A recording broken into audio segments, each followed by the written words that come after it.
Bom, então retomando, né? Hoje nós vamos entrar no último capítulo da primeira parte do livro, 50 anos depois. Na semana passada a gente encerrou o capítulo sexto, né? Que é a visita ao cárcere, quando a Célia e o avô dela, né? O Quinéio Lúcius, foram visitar Nestório e Ciro. E Ciro mostra, né? Uma, uma grandeza, né? Que ele acaba conseguindo passar que estava tudo bem, apesar do que eles estavam ali prestes a vivenciar, né, que seria a condenação e tudo mais.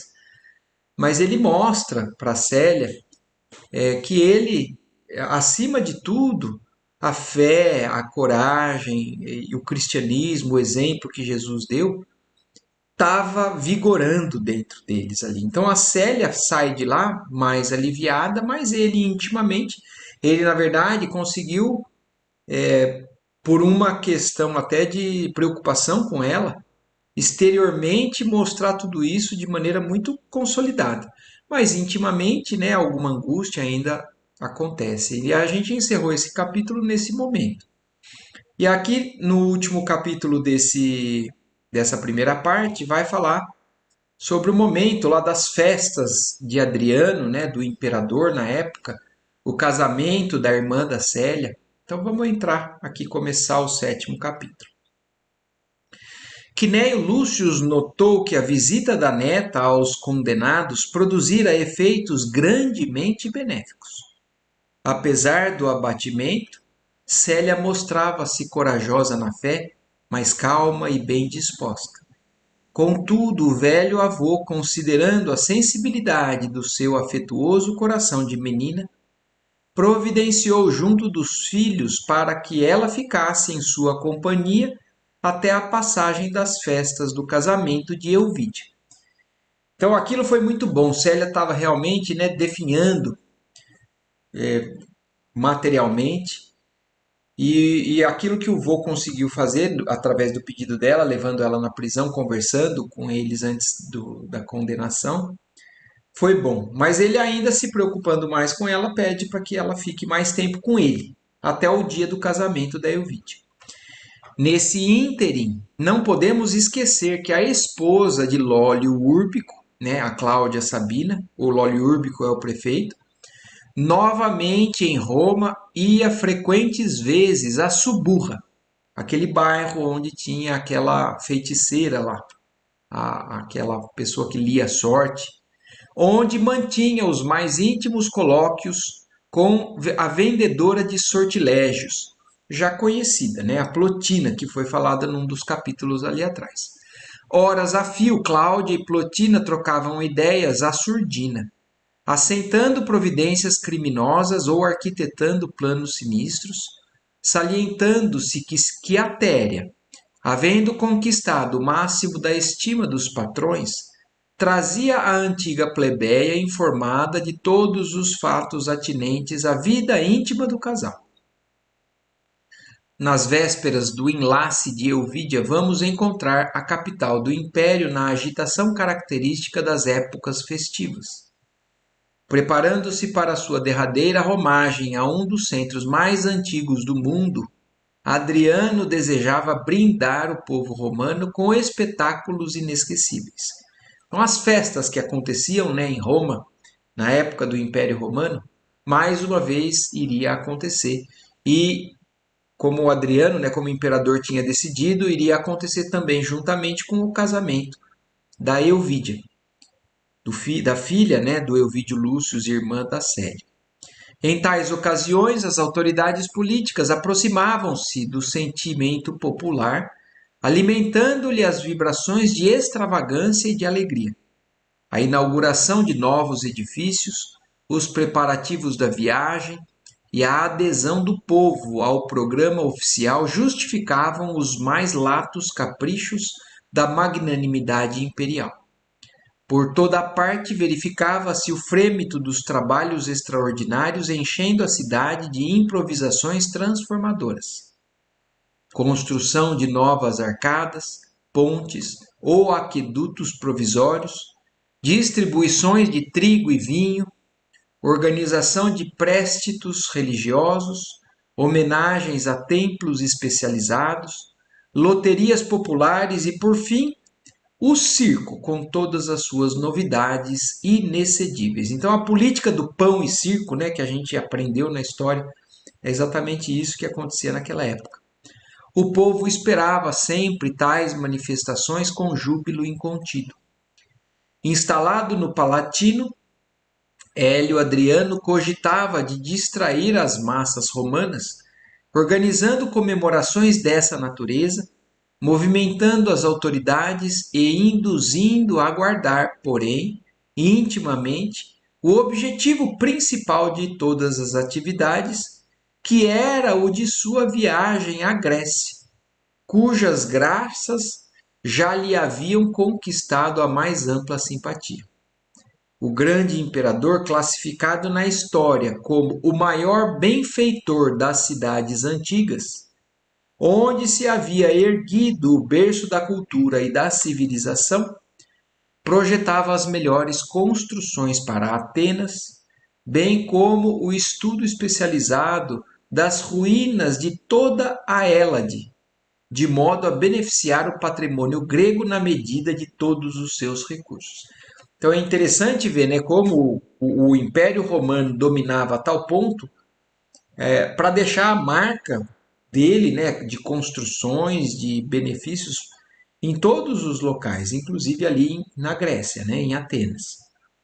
No limiar dos acontecimentos, vamos encontrar o soberano na intimidade de Cláudia Sabina e Flegon, seu secretário de confiança, analisando os pormenores do cruzeiro que as galeras imperiais haveriam de fazer pelas águas mediterrâneas. A certa altura, Adriano interpela o secretário. Senécio, cumpriste já minhas ordens concernentes à expedição dos convites? Por Júpiter, exclamou Flegon, satisfeito. Nunca me esqueceria de cumprir a preceito uma determinação de Augusto. Como vê, disse o imperador, dirigindo-se a Cláudia. Tudo está pronto e em ordem de marcha. Entretanto, necessito de alguém que me acompanhe, não tanto com o senso de arte ou de crítica, mas com o propósito de trabalho. Atento o desejo de transportar para Tibur algumas colunas célebres e outras soberbas relíquias das ruínas de Pócida e Corinto. Tenciono ornar os nossos edifícios com os tesouros do mundo antigo. Não poderei dispensar no meu retiro de Tibur as visões do jardim dos deuses com as suas sugestões preciosas ao meu espírito. Então ele tinha a arte, né, o desejo, né, de tornar belo, de construir, deixar a marca dele por onde, né, ele passasse. E os locais onde ele conquistava, né, os imperadores de onde conquistavam levavam as riquezas, né? No livro,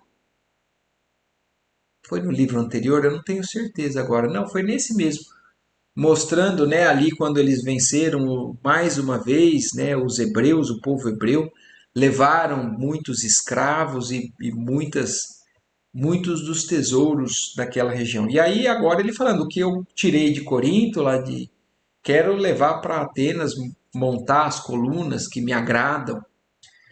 E assim era, né?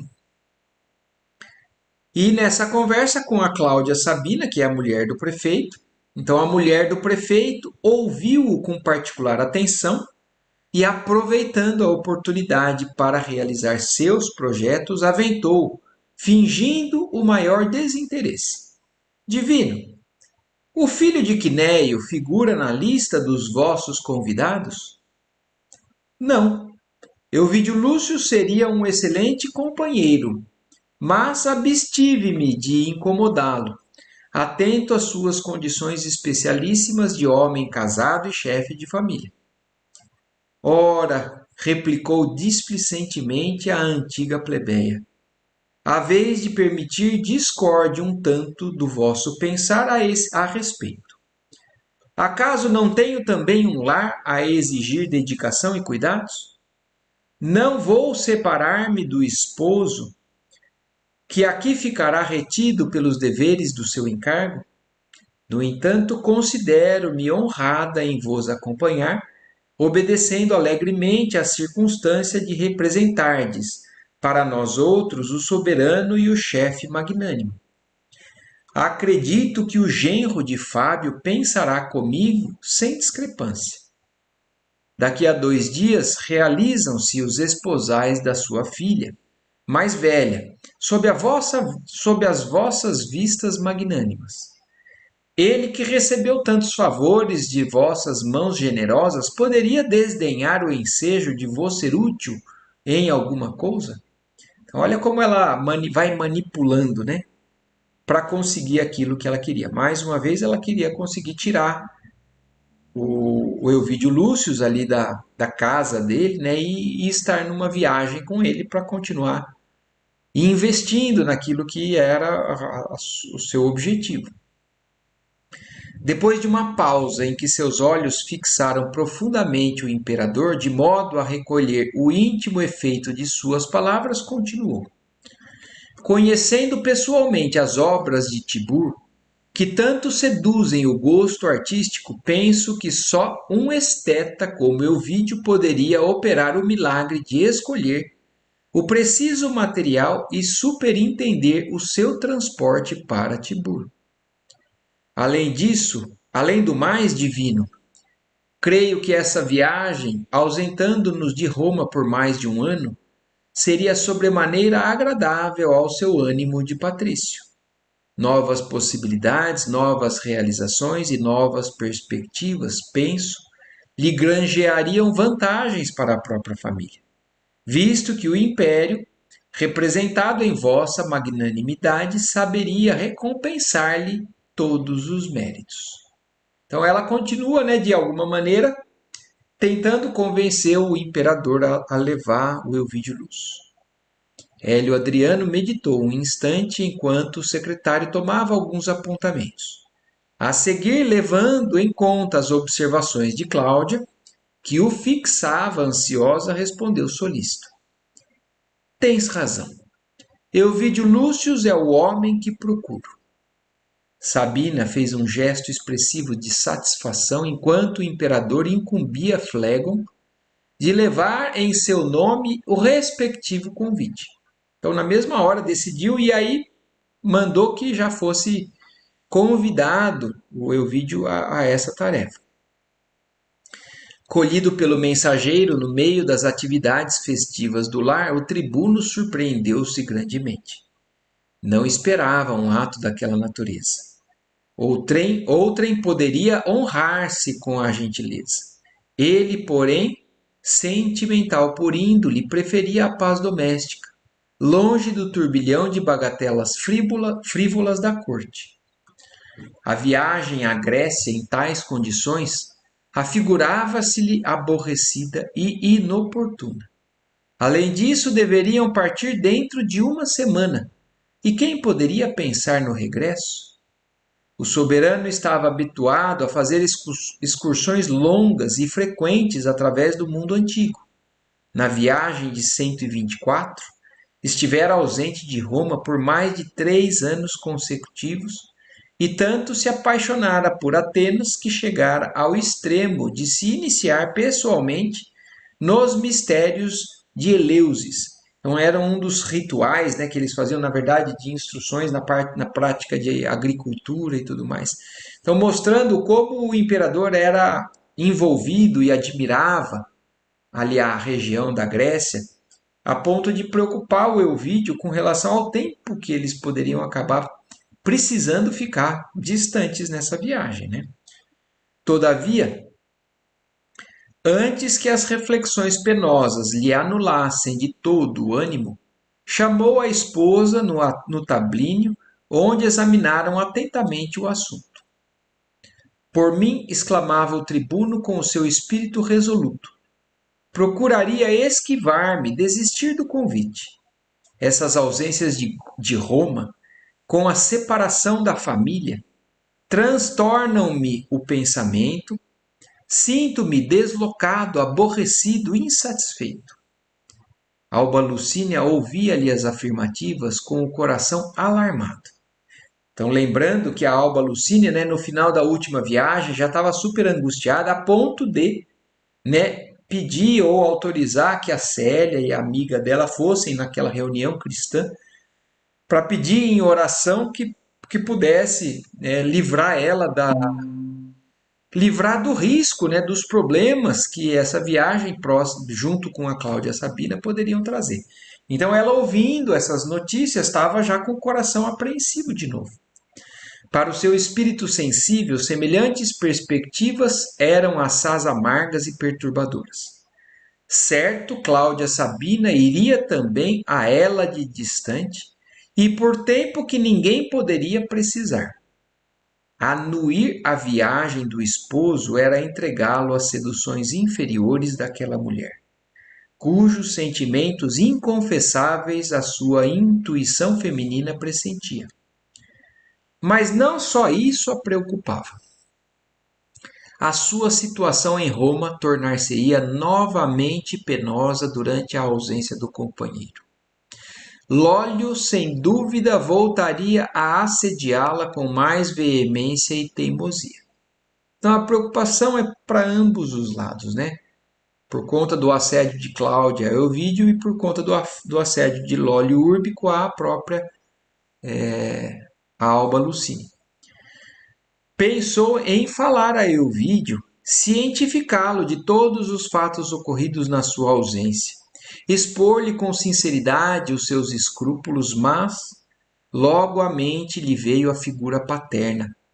Fábio Cornélio dependia absolutamente do prestígio e do apoio do prefeito, e do seu velho progenitor dependiam sua mãe e seus irmãozinhos inexperientes. Num relance, a nobre senhora compreendeu a impossibilidade de manifestar suas queixas diretas em tais circunstâncias da vida, e recordando-se ainda da gentileza do imperador para com a filha, assegurando-lhe generosamente o futuro, sentiu que a voz da gratidão deveria falar mais alto que as conveniências pessoais.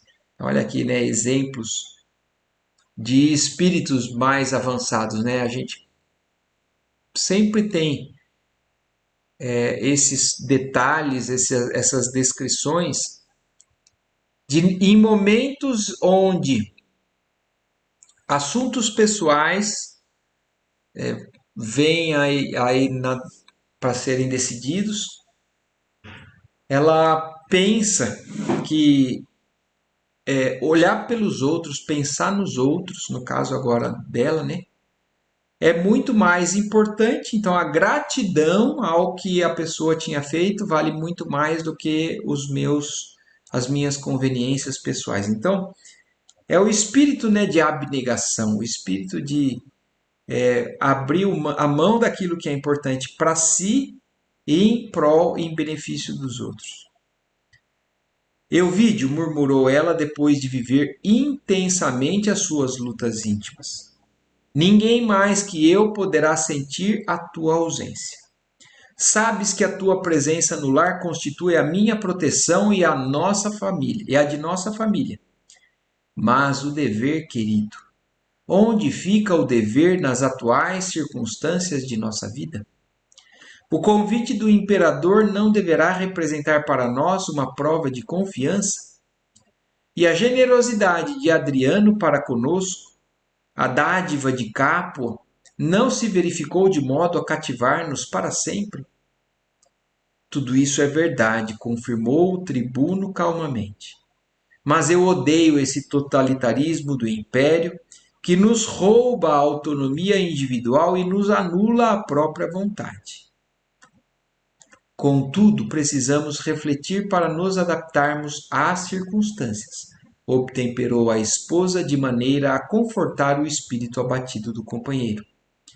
Não é somente a política que me impressiona desagradavelmente, disse Ovídio desabafando. É também a perspectiva da nossa separação por tempo indefinido.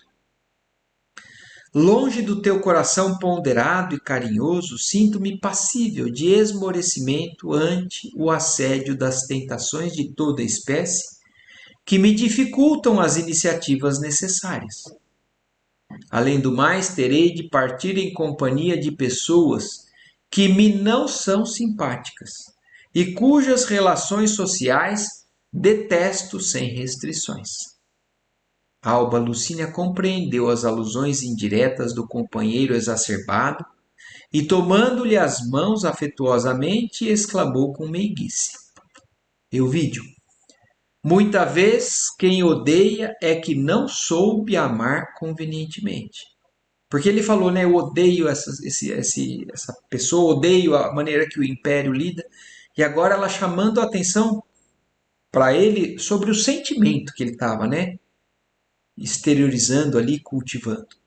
Então, quem odeia, na verdade, é quem não soube amar convenientemente. Façamos por manter a harmonia e a paz na esfera de nossas relações. Como a concepção do dever fala mais alto nas tradições do nosso nome, acredito que partirás sem te deixares perder nos sentimentos inferiores. Sê calmo e justo, certo de que ficarei orando por ti, amando-te e esperando-te. Essa doce perspectiva não te será um consolo de todas as horas? Depois de uma pausa, meditava nas ponderações da companheira, o tribuno atraiu-a ao coração, beijando-a agradecido. Sim, querida, os deuses hão de ouvir-te as preces pela nossa ventura. Também sinto que o dote de Ovídia exige mais este sacrifício. Contudo, ao regressar, tomaremos as providências indispensáveis à modificação de nossa vida.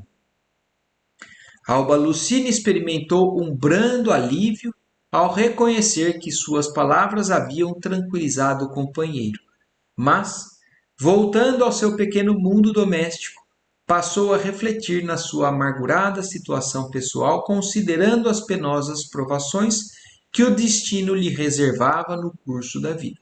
Então, apesar dela falar tudo aquilo, né, convencendo o marido exteriormente, intimamente ela estava, né, também apreensiva, né, não totalmente segura de tudo aquilo. Da mesma maneira que aconteceu no capítulo anterior com o Ciro e a Célia. O Círio fazendo aquilo que deveria ser feito, tranquilizar. Mas intimamente vivia, né, uma amargura. Debalde isolava-se no santuário do lar nos intervalos de suas atividades intensas, implorando a proteção das divindades que lhe haviam presidido o matrimônio. Apesar do fervor com que o fazia, os deuses de marfim pareciam-lhe frios e implacáveis, e no torvelinho das alegrias domésticas o sorriso ocultava muitas lágrimas silenciosas que não lhe borbulhavam dos olhos, mas escaldavam o coração. Entre as clarinadas do júbilo geral, surgiram as festas adrianinas e com elas a data auspiciosa dos esposais da filha de Ovídio Lúcio. As cerimônias nupciais constituíram um dos acontecimentos mais notáveis para a sociedade de então, e elas concorrendo o que Roma possuía do mais distinto das camadas do patriciado. Fábio Cornélio, desejando comemorar a aventura da neta de sua predileção, fora fértil em inventar os mais belos jogos de iluminação no parque da residência de seus filhos. Por toda a parte, aroma de flores maravilhosas em todos os recantos, cantigas e trovas apaixonadas a confundirem-se com os sons das cítaras e atabalhes, tangidos por mãos de mestres exímios. Enquanto os escravos se cruzavam apressados em satisfazer os caprichos dos convivas, dançavam bailarinos famosos ao estribilho melodioso dos alaúdes. Pequenos lagos improvisados à guisa de aquários naturais ostentavam plantas soberbas do Oriente e peixes exóticos provocavam a admiração de quantos se deliciavam com as alegrias da noite. todo o cenário festivo fora preparado a caráter, com previsão e requintes de bom gosto, salientando-se a piscina onde barcos graciosos e leves se pejavam de ninfas e trovadores, e a arena na qual, de remate à festa, dois escravos jovens e atléticos perderam a vida sob os gládios poderosos dos lutadores mais fortes.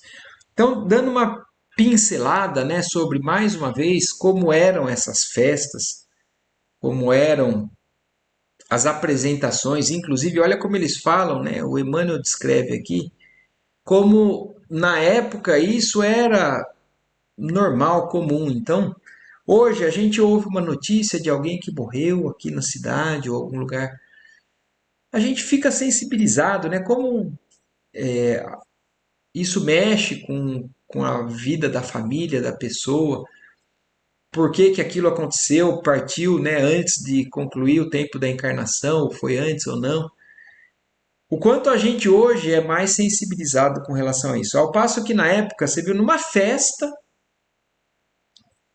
fazia parte do espetáculo uma luta, onde não era uma encenação, era uma luta verdadeira. E onde dois jovens escravos ali morreram.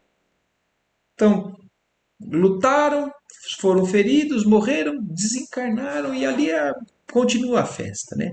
Só chamando a atenção para esse detalhe que mostra, né, como, graças a Deus, isso acabou, né, há muito tempo, pelo menos isso. Nenhuma lacuna se observara, exceto a ausência de Quinéio Lúcio, que, segundo informavam os anfitriões, permanecia no Aventino ao lado da outra neta enferma. No dia seguinte, enquanto Euvídia e Caio partiram para Capua, sob uma chuva de flores, e se bem estivessem no zênite as festividades do povo, Alba Lucínia não conseguia dissipar a onda de receios que lhe assaltara o coração. Sua consciência sentia-se tranquila em relação ao que alvitrara ao marido, considerando que a gratidão de ambos ao imperador não admitia tangiversações quanto a viagem à Grécia. Mas Elvídio Lúcio lhe falara dos próprios temores, com respeito às tentações. Então aquilo, né, aquele momento em que o Elvídio ele se declara, né, com receio do que ele poderia, né, fragilizado ali acontecer nessa viagem. Isso também acabou amargurando, né, o coração da esposa dele. Suas mãos ainda sentiam o calor das dele ao terminar as confidências amargurosas. Estaria certa incitando-o a aceitar os novos encargos impostos pelo império? Não deveria igualmente defender o esposo de todas as situações difíceis, determinadas pela política com as suas inquietações perversoras? Quer dizer, apesar dela consciencialmente, né, ter tomado aquela decisão e por abnegação ela também expor, né, daquela maneira, intimamente ela ainda vivia esse conflito. Pensando, né, puxa vida, será que realmente isso foi o mais certo a fazer? Se questionando. Nasceu-lhe então a ideia de procurar Cláudia Sabina e pedir com humildade a sua interferência. Olha o que ela chega a pensar. Vou pedir para a própria Cláudia para que ela interceda em favor, né, da angústia de uma esposa, né? Semelhante atitude não se compadecia com as tradições de orgulho da sua estirpe, mas o desejo do bem aliado à vibração da sinceridade pura poderia, a seu ver, modificar as intenções bastardas que, porventura, vivessem no coração daquela criatura fatal. Então ela achou que de alguma maneira ela pudesse sensibilizar a Cláudia com aquele pedido direto. Ela como vítima, né, e aquela como o lobo que iria atacar, quem sabe, né, foi uma ideia que ocorreu ali para Elvite, a Alba Lucínia. Desde que percebera a indecisão de Elvídio, sentiu a necessidade de cooperar ativamente para sua tranquilidade moral, desviando dele todos os perigos com a mobilização das forças poderosas do seu afeto, que chegava a vencer os imperativos do orgulho inato. Assim foi que, depois de muito meditar, no dia imediato ao casamento de Elvídia, deliberou procurar Cláudia Sabina pela primeira vez no seu palácio do Capitólio. Sua liteira foi recebida no átrio com geral alegria, mas a mulher do prefeito, não obstante o esforço sobre-humano para dissimular a contrariedade que lhe causava a visita inesperada, recebeu-a com enfado e altivez. A mulher de Elvídio, contudo, apesar do orgulho que a hierarquia do nascimento lhe avivara no coração, mantinha-se serena e digna da sua atitude de sincera humildade. Senhora, explicou a filha de Julia Spinter após as saudações usuais. Venho até aqui solicitar seus bons ofícios para nossa tranquilidade doméstica.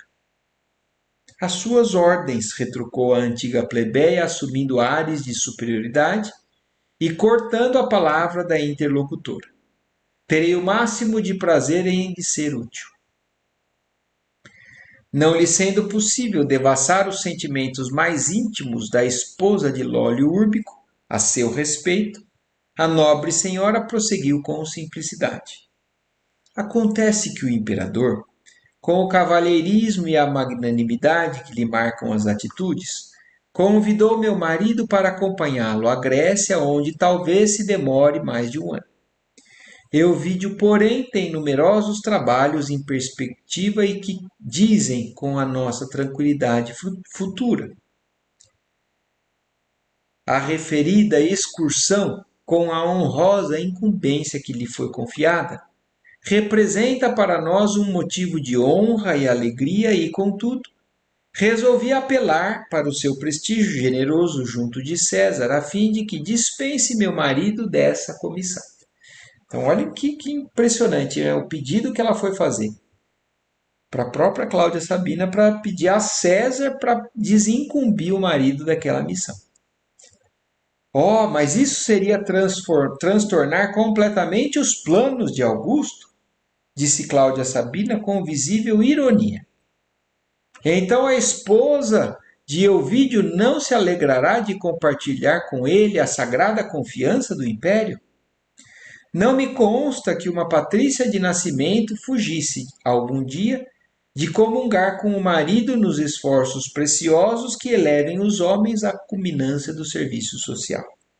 Então, olha como a Cláudia Sabina é capaz, né, de manipular palavras, o assunto, fazendo talvez a Alba Lucina até se sentir ingrata, né, ou injusta.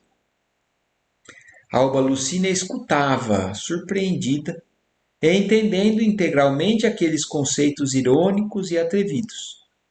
Atender a um pedido dessa natureza é humanamente impossível. Prosseguiu com expressões fisionômicas quase brutais. Elvídio Lúcio não poderá esquivar-se ao programa administrativo, julgando, desse modo, que o seu coração de mulher venha a conformar-se com as circunstâncias. A filha de Fábio Cornélio ouvia-lhe as palavras mordentes, recordando as confidências de Túlia relativamente ao passado do esposo. Atentava para os gestos da antiga plebeia, elevada pelo destino às melhores posições no círculo da nobreza, e sentia, no todo de suas expressões contrafeitas e estranhas, um vasto complexo de odiosos sentimentos recalcados. Somente o ciúme poderia transformá-la de tal modo a ponto de modificar os traços mais graciosos da fisionomia.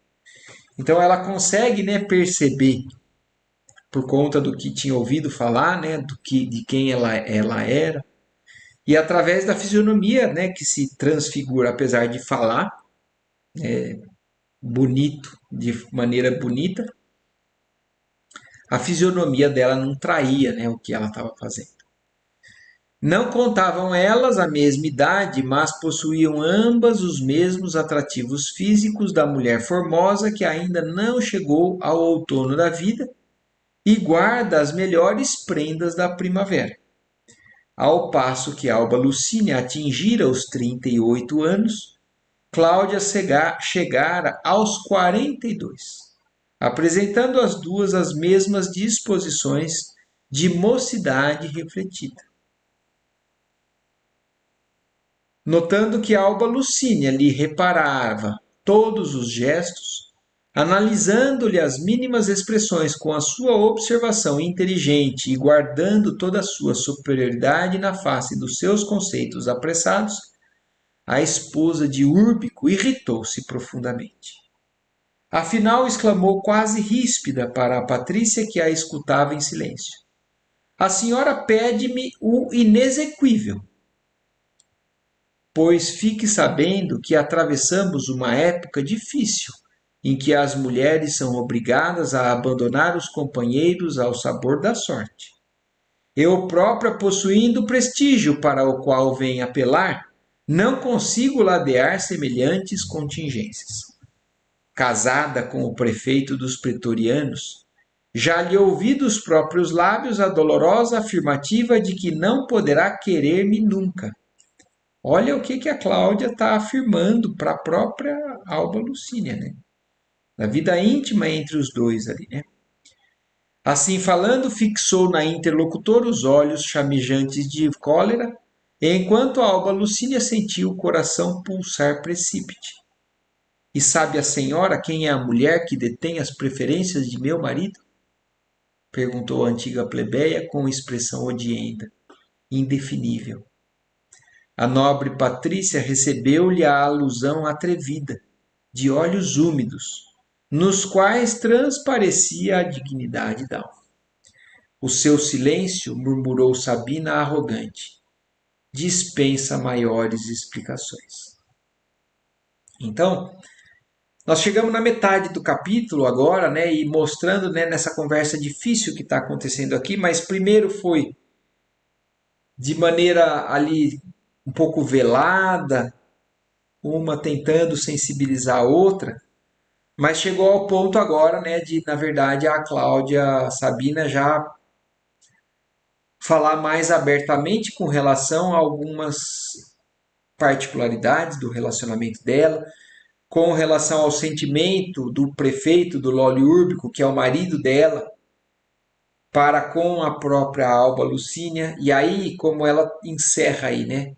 A Cláudia Sabina falando, só de você ter ficado quieta, mostra que você sabe do que eu estou falando, né? Ou tentando inculpar, né, a Alba Lucínia com relação a algo que pudesse estar acontecendo entre o próprio prefeito e a Alba Lucínia.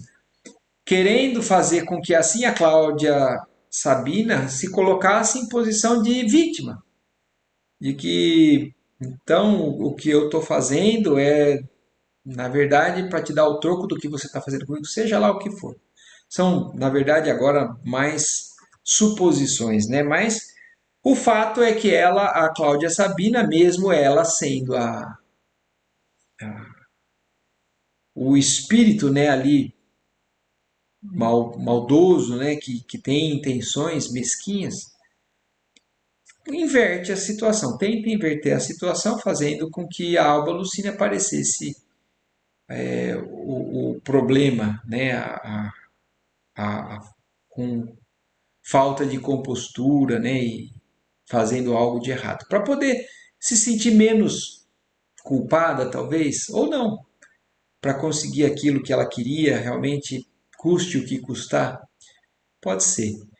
Mas o fato é que então por hoje a gente vai parar por aqui para não estourar muito no tempo e aí na semana que vem a gente encerra esse capítulo e aí encerra a primeira parte, até porque depois a gente vai parar um pouquinho, né, na época de Natal, Ano Novo, dar uma pausa até para a gente descansar e fazer um balanço com relação ao que a gente vem estudando para retomar depois no ano que vem. Certo? Combinado, Marco. Mas Alguma. semana que vem você vai querer fazer? Já é o domingo próximo do Natal. Sim, eu prefiro, Ádila, porque daí a gente encerra esse capítulo e aí encerra a primeira parte, porque daí vai dar um tempo aí para também a gente não ficar com a história truncada aí no meio. Aí a gente termina rapidinho para depois retomar no ano que vem. Por mim Não não tá tem certo. problema. Para mim Se tá por, ótimo. se Eu por estava vocês tiver pensando. problema, vocês me falem, tá bom? Não, por mim tá tudo bem. Tava pensando por causa de você mesmo. Não, tá tranquilo. Ah, então tá Para mim ótimo. é um momento especial. Eu faço com muito prazer aqui, viu, Ah, Adi? então tamo junto. Tá bom? Tá joia. Então tá ótimo. Agradeçamos a Deus mais uma vez aqui a oportunidade. Uma ótima semana, uma ótima noite para todos. Que assim Valeu, seja. Marcos. Falou, Durfo. Boa noite. Boa noite, Boa Adi. noite. Tchau, tchau.